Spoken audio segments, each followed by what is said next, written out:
যেভাবেই হোক না কেন তুমি তোমার পাইথন কনসোলটা চালু করতে পেরেছো, অথবা কনসোল হচ্ছে পাইথনের কমান্ড এবং প্রোগ্রাম চালু করার একটা উপায়। যখন তুমি কনসোল চালু করবে অথবা কমান্ড দেবে, তুমি একটা প্রম্পট পাবে। পাইথন কনসোলে প্রম্পট হচ্ছে পরপর 3টে তীরের মাথা, যেটা দেখাচ্ছে তোমার পাশে স্ক্রিনে দেখতে পাচ্ছ।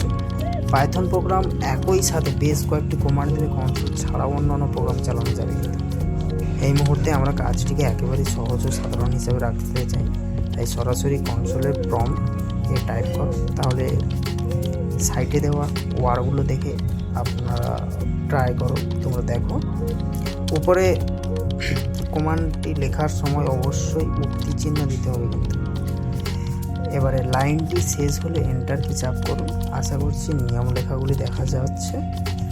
প্রাপ্ত ফলাফলে প্রম্পট আবারও দৃশ্যমান। এর অর্থ হচ্ছে পাইথন কনসোল আরও কমান্ড নেওয়ার জন্য প্রস্তুত। কংগ্রাচুলেশনস, জীবনের প্রথম পাইথন প্রোগ্রামটি তুমি ইতিমধ্যে কিন্তু লিখে ফেললে। এখানে প্রিন্ট হচ্ছে এক ধরনের পাইথন ফাংশন।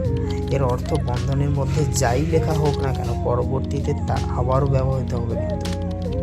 ওকে, তাহলে তোমরা আজকে শিখলে পাইথন কি, পাইথনের ফার্স্ট যে কমান্ড ও পাইথনের ফার্স্ট ফাংশন সেটা শিখলে, এবং টারমাক্সে কীভাবে পাইথন আমরা ইনস্টল করে চালাতে পারবো সেটা জানলে। ওকে, নেক্সট পাইথন চালানোর জন্য আমাকে ফলো করতে পারো CodeWhisperx-কে, এবং নেক্সট ভিডিওর জন্য সাবস্ক্রাইব করে রাখো, ফলো করে রাখো।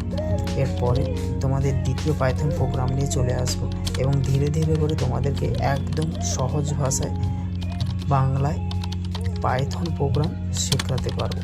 এবং এই প্রোগ্রাম শিখে তোমরা যে কোনো কিছু ভালো একটা উঁচু লেভেল জায়গায় কাজ করতে পারবে বা থাকতে পারবে। ওকে, সি ইউ নেক্সট ভিডিও।